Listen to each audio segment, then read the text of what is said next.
көк шөпті жылма. Бір аңыздарда Нұх пайғамбар қазығұртқа тоқтағанда оның қауымында 40 адам болған екен деседі. Оның ішінде 5 жасар баласы бар бір әйел болыпты.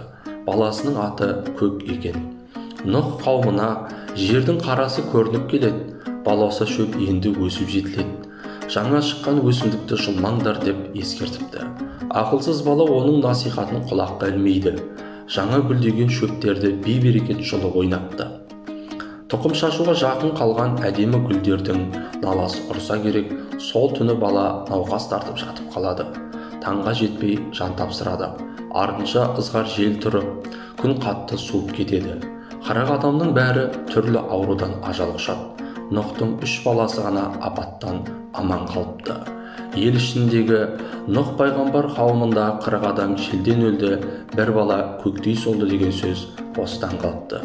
Қазақ арасында көктемдегі көк шөпті жұлма, көктей соласын деген ырым осыған орай айтылған деседі.